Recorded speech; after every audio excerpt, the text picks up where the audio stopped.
സാഗരമധ്യത്തിൽ പെട്ടു ഞാൻ ഉഴലുമ്പോൾ നൗകയുമായി നാഥ വന്നിടണേ, ഒരു കര നീ എത്തിച്ചിടണമേ. യേശുവേ യേശുവേ യേശുവേ യേശുവേ. പരിശുദ്ധ പരമ ദിവ്യകാരുണ്യത്തിന് എന്നേരവും ആരാധനയും സ്തുതിയും പുകഴ്ചയും ഉണ്ടായിരിക്കട്ടെ.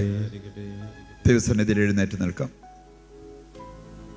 ദൈവ കരുണയ്ക്കായി നമ്മൾ പ്രാർത്ഥിക്കുന്ന സമയമാണ്. ദൈവത്തിൻ്റെ കരുണ നമ്മുടെ മേലും ലോകം മുഴുവൻ്റെ മേലും വർഷിക്കപ്പെടുവാൻ നമുക്ക് ആഗ്രഹിച്ച് പ്രാർത്ഥിക്കാം. നമ്മുടെ എല്ലാ അവസ്ഥകളിലേക്കും ഈശോയുടെ കാരുണ്യം വന്ന് നിറയുമ്പോൾ നമ്മുടെ അവസ്ഥകൾ നമുക്ക് അംഗീകരിക്കാൻ പറ്റും. അതിൽ നന്മ കാണാൻ സാധിക്കും, ദൈവത്തെ മഹത്വപ്പെടുത്താൻ സാധിക്കും. നല്ലവനായ ദൈവം, സ്നേഹം തന്നെയായ ദൈവം ഈ അൾത്താരയിൽ എഴുന്നള്ളിയിരിക്കുന്ന സമയം ലോകത്തിൻ്റെ നാനാഭാഗങ്ങളിലിരുന്ന് നമ്മുടെ ഈ പ്രാർത്ഥനയിൽ പങ്കുചേർന്ന് ദൈവത്തിൻ്റെ കരുണയെ ധ്യാനിക്കുന്നു, ആ കരുണയ്ക്കായി വിളിച്ചപേക്ഷിക്കുന്നു. പ്രാർത്ഥിക്കുമ്പോൾ നമ്മൾ മാത്രമല്ല, നമ്മളിലൂടെ ലോകം മുഴുവനിലേക്കും ദൈവം ഈ കരുണ വർഷിക്കും. ആ വലിയ വിശ്വാസത്തോടും ബോധ്യത്തോടും കൂടെ ഈ മണിക്കൂറിലേക്ക് നമ്മളെ നയിച്ച നല്ലവനായ ദൈവത്തെ സ്തുതിച്ച് ആരാധിച്ച് അല്പസമയം മഹത്വപ്പെടുത്താം.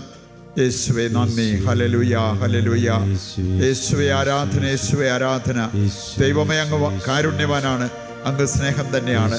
അവിടുത്തെ കരുണയാണ് ഞങ്ങളിപ്പോൾ അനുഭവിക്കുന്നത്. ഈ മണിക്കൂറിലേക്ക് ഞങ്ങളെ നയിച്ച അങ്ങയുടെ അനന്ത കാരുണ്യത്തിന് ഞങ്ങൾ അങ്ങയെ സ്തുതിക്കുന്നു. Hallelujah hallelujah. യേശുവേ നന്ദി, യേശുവേ നന്ദി. Hallelujah hallelujah hallelujah. യേശുവേ നന്ദി, യേശുവേ നന്ദി. പരിശുദ്ധ പരമ ദിവ്യകാരുണ്യത്തിന് എന്നേരവും ആരാധനയും സ്തുതിയും പുകഴ്ചയും ഉണ്ടായിരിക്കട്ടെ. ദൈവത്തിൻ്റെ കരുണ ധ്യാനിച്ചുകൊണ്ട് ആ കരുണയുടെ സമൃദ്ധി നമ്മുടെ ജീവിതത്തിൽ പ്രകടമാകുവാൻ, ആ കരുണയുടെ സമൃദ്ധി മറ്റുള്ളവരിലേക്ക് എത്തിക്കുന്നവരായി മാറുവാൻ നമ്മെ സഹായിക്കണമേ എന്ന് പ്രാർത്ഥിക്കാം.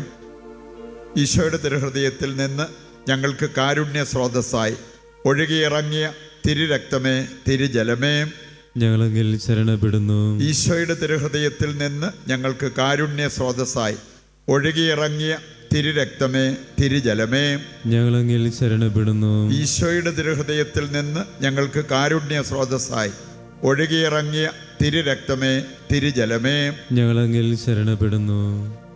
സ്വസ്ഥാനങ്ങളിരിക്കാം. അല്പസമയം വചന വെളിച്ചത്തിൽ ദൈവത്തിൻ്റെ കരുണയെ നമ്മൾ ധ്യാനിച്ചുകൊണ്ട് കരുണയുടെ ജപമാല ചൊല്ലി നമ്മൾ ലോകം മുഴുവന് വേണ്ടിയും പ്രാർത്ഥിക്കാൻ പോവുകയാണ്. നമുക്ക് ബോധ്യമായൊരു കാര്യമാണ്, ജോൺ പോൾ രണ്ടാമൻ മാർപ്പാപ്പ നമ്മെ പഠിപ്പിച്ചൊരു കാര്യം. ലോകത്തിന് മറ്റെന്തിനേക്കാൾ ആവശ്യമായിട്ടുള്ളത് ദൈവത്തിൻ്റെ കരുണയാണ്.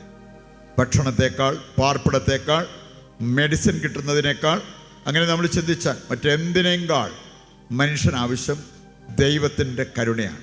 ഈ വിശുദ്ധൻ നമ്മെ പഠിപ്പിച്ച ഒരു വലിയ യാഥാർത്ഥ്യമാണ്. ഈ കരുണ ലഭിക്കാൻ ഏറ്റവും ആവശ്യമായിട്ടുള്ള ഒരു കാര്യം വചനം നമ്മെ ഓർമ്മിപ്പിക്കുന്നുണ്ട്. അതാണ് നമ്മൾ ദൈവത്തിൽ വസിക്കുന്നവരായി മാറുക.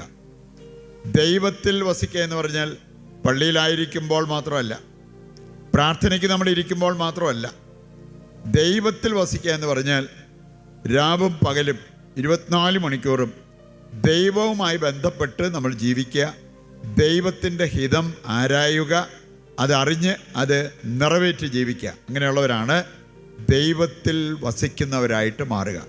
ഇതാണ് ദൈവകരുണ നമുക്ക് ഏറ്റെടുക്കാൻ ഏറ്റവും ആവശ്യമായിട്ടുള്ള ഒരു കാര്യമെന്ന് വചനം നമ്മെ പഠിപ്പിക്കുന്നുണ്ട്. നമുക്കൊരു വചനം പരിചയപ്പെടാം.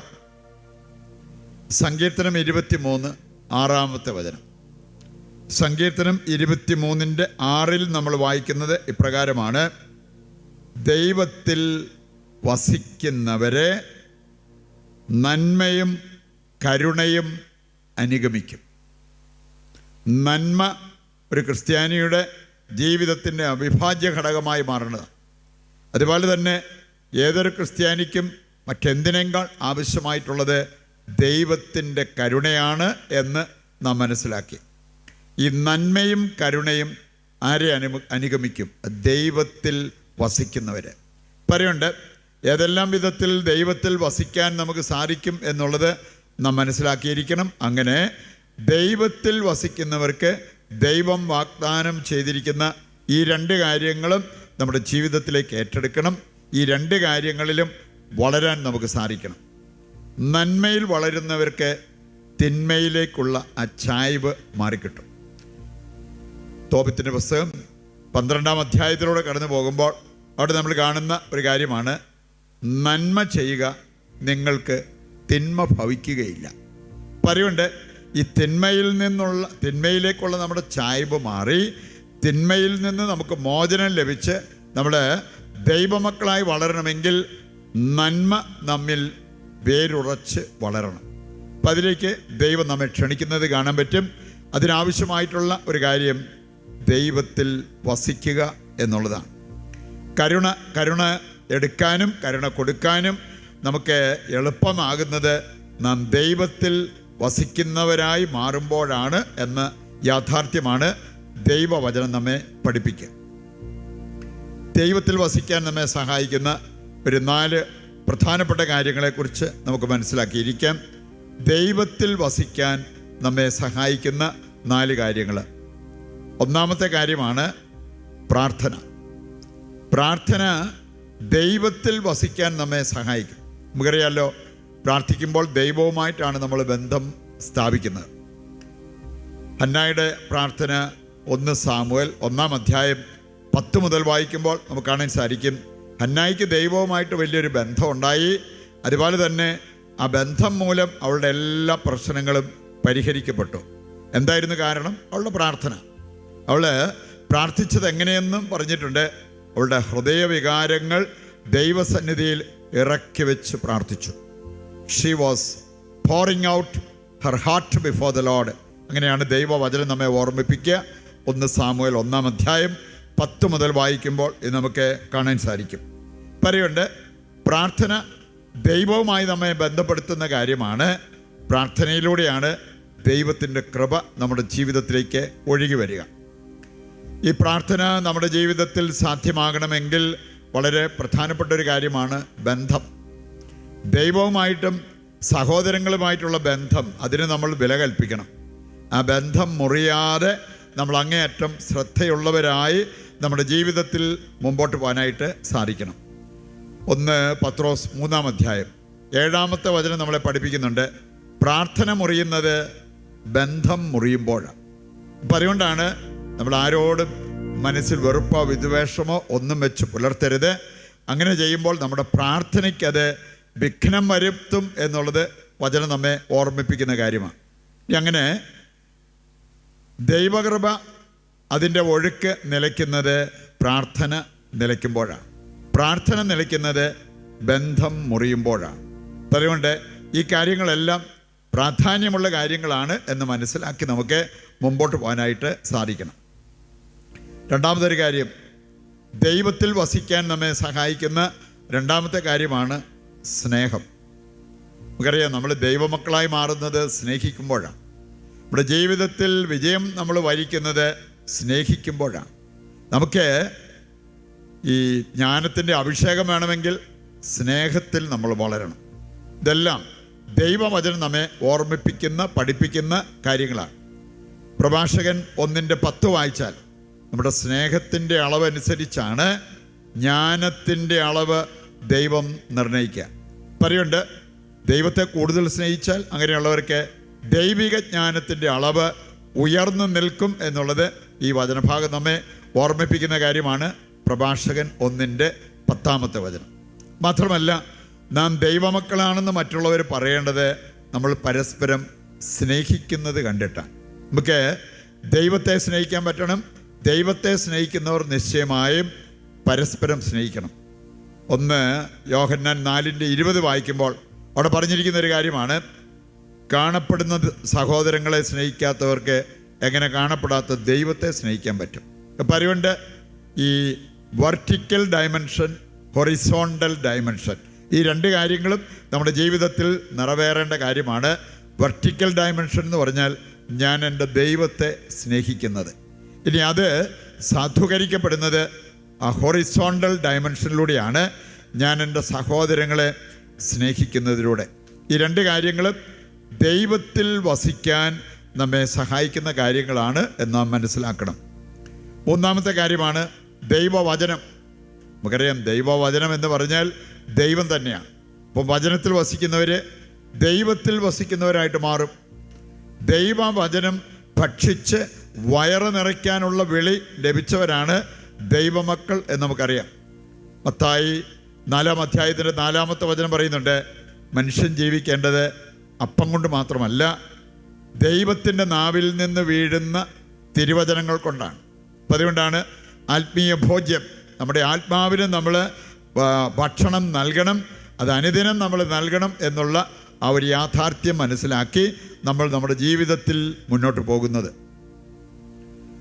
മറ്റൊരു കാര്യം, ദൈവത്തിൽ വസിക്കാൻ നമ്മെ സഹായിക്കുന്ന ഒരു പ്രധാനപ്പെട്ട കാര്യമാണ് വിശുദ്ധ കുർബാന. നമുക്കറിയാം, വിശുദ്ധ കുർബാന ദൈവം നമുക്ക് നൽകിയിരിക്കുന്ന സമ്മാനങ്ങളിൽ ഏറ്റവും വിശിഷ്ടമായ സമ്മാനം. ഇനി ഇത് വിശിഷ്ടമാകുന്നതിൻ്റെ കാരണം വിശുദ്ധ കുർബാനയിലൂടെ ദൈവത്തിൽ വസിക്കാനും ദൈവം നമ്മളിൽ വസിക്കാനും സാധ്യത കടന്നു വരികയാണ്. അങ്ങനെയുള്ളവരുടെ ജീവിതത്തിൽ അവരുടെ അവകാശം വളരെ വലുതായിരിക്കും എന്നുള്ളത് ദൈവവചനം നമ്മെ ഓർമ്മിപ്പിക്കുന്നുണ്ട്. നമ്മളെന്ന് കുർബാന സ്വീകരണം നടത്തിയാലും കുർബാന സ്വീകരണം കഴിയുമ്പോഴേ ഇക്കാര്യം നമ്മൾ ഓർത്തിരിക്കണം.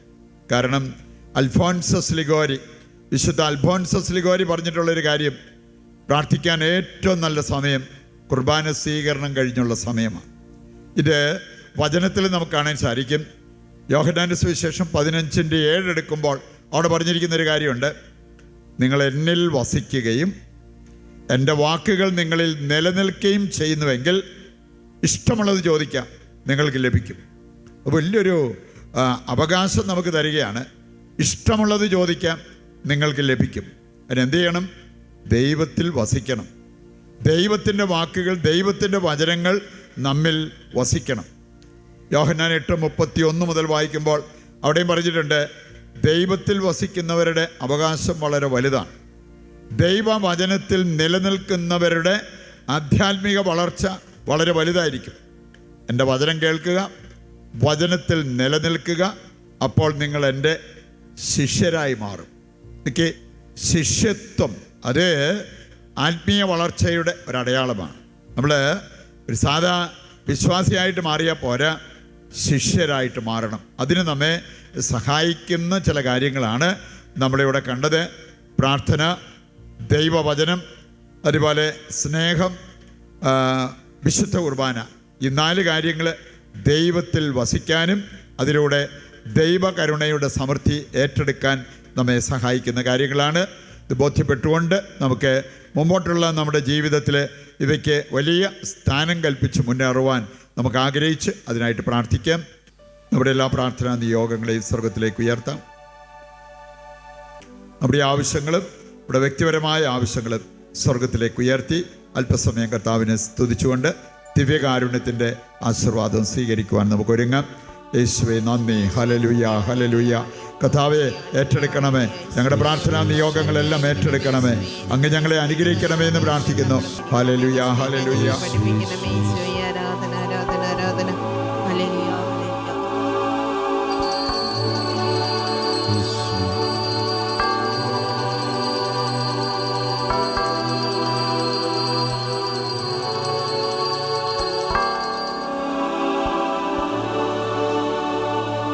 പരിശുദ്ധ പരമമാ ദിവ്യകാരുണ്യമേ, എന്നുമെന്നും അങ്ങേക്കാരാധന. പരിശുദ്ധ പരമമാ ദിവ്യകാരുണ്യമേ, എന്നുമെന്നും അങ്ങേക്കാരാധന. പരിശുദ്ധ പരമമാ ദിവ്യകാരുണ്യമേ, എന്നുമെന്നും അങ്ങേക്കാരാധന. പരിശുദ്ധ അമ്മയുടെ വിമല ഹൃദയത്തിൽ നമ്മെ പ്രതിഷ്ഠിച്ച് നമുക്ക് പ്രാർത്ഥിക്കാം. നന്മ നിറഞ്ഞ മറിയമേ സ്വസ്തി, കർത്താവ് അങ്ങയുടെ കൂടെ സ്ത്രീകളിൽ അങ്ങ് അനുഗ്രഹിക്കപ്പെട്ടവളാകുന്നു. അങ്ങയുടെ ഉദരത്തിൻ ഫലമായി ഈശോ അനുഗ്രഹിക്കപ്പെട്ടവനാകുന്നു. പരിശുദ്ധ മറിയമേ തമ്പുരാന്റെ അമ്മേ, പാപികളായി ഞങ്ങൾക്ക് വേണ്ടി ഇപ്പോഴും ഞങ്ങളുടെ മരണസമയത്തും തമ്പുരാനോട് അപേക്ഷിച്ചോളണമേ. ആമേൻ.